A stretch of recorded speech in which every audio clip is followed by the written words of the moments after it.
2.1 billion Christians in this world. Why am I one of them? Like Weston was saying yesterday, not everyone has this really big, amazing story. And in my case, I don't think I even have one near-death experience. But throughout my life, I realized that it's in the little things that God really shows His power and His testimony on our lives. So I grew up in a very, very Adventist environment. Actually, I pretty much grew up here. I went to elementary school in Weimar Elementary. Then I went to academy and college. And so, of course, growing up in Weimar, you hear a lot about, theological defense. Why we worship on the Sabbath, why everyone else is wrong. Basically, pretty much why we're vegans. The whole conservative Adventist theology. But what really made Christianity alive to me was mission trips. I went on my first one when I was 9. My dad helped out a lot with the academy mission trips. So I remember going along, and at that time, academy students seemed so grown up. And I would be watching them, and then seeing how they would be practicing their sermons or praying, and then really seeing prayer and active Christian service applied in real life. And specifically one trip down to Mexico, we had some problems getting across the border and stuff. And I was watching the academy students praying every single second. Literally, someone was praying. They would take turns and stuff. And in my 9-year-old mind, I was thinking, wow, wow, God really is working in our lives, because we ended up, all the problems cleared away. So every year after that, I would go on a mission trip, and each one would teach me a different lesson. And like Mexico, Cuba, and Nicaragua, and really seeing how God was working in my life. I remember one conversation in elementary school with some other kids, and we were discussing why we wouldn't get baptized, because we didn't want to be one of those Adventist kids that got baptized and got rebaptized later. We wanted to be sure. And so I remember thinking that, and so I didn't want to get baptized for a while, and then when I was in Cuba, I decided that it was time for me to get baptized and really declare that I wanted God in my life. So in Cuba, I got baptized. I was 11 years old, and since then I have been trying, obviously, to live a Christian life. But one thing that always was kind of hard for me to understand was I was very, very attracted to the academic world, philosophy, history, and I couldn't really understand how Christianity and spirituality really fit in. To me, they were very separate worlds, and that kind of spread into other areas of my life. And so you don't really see, some areas you would separate, you wouldn't bring God in because you don't think it actually matters, you don't think it actually fits. And so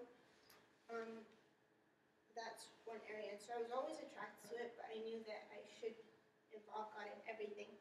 And so I kind of put that away. Anyways, what was interesting is last year in actually English class, we were saving the Universe. Have any of you read the book? Okay, you guys should read it. It's a really good book. Anyways, it's covering, what I got from it was covering culture and art, history, the philosophy of a certain time or culture, and seeing how it was affected by the spiritual mindset of the time period. And I began seeing how really everything was so connected with the view and the relationship that people had with God. And so that began kind of worming its way through my mind. I put it in the back of my head, kept thinking about it. And then this past semester, many of you were in education class. And as we were reading the book Education, I began seeing how academics really fit in with what God had in mind for us in true education and spirituality. And as I kept reading the book, and all these ideas kept flooding my mind, the things that I had been attracted to in the past, seeing how they really fit even better with the outline that God had planned for us. And so, as I began thinking about it, my mindset began to change, and I started thinking, wow, God is involved in this. God is involved in this, in every area of my life, every area that I'm interested in.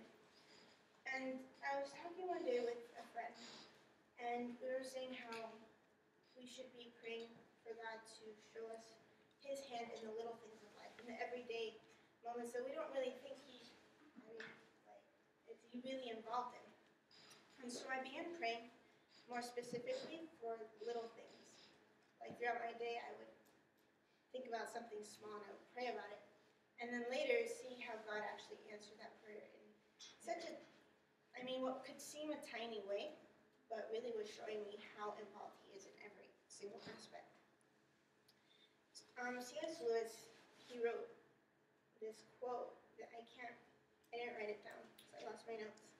But he says, I believe in Christianity as I believe that the sun rises, not just because I see it, the sun, but because I see everything else by it. And thinking about Christianity, why I'm a Christian, really because how it fits everything and everything fits in it. In the book Saving Leonardo, one of her main arguments, the author's main arguments, is that really the only worldview that fits everything without contradicting itself is Christianity. Because it's really the only true one that can fit everything. And today I am a Christian because, as many people have said, Christianity fits the hole in your heart. It fulfills there.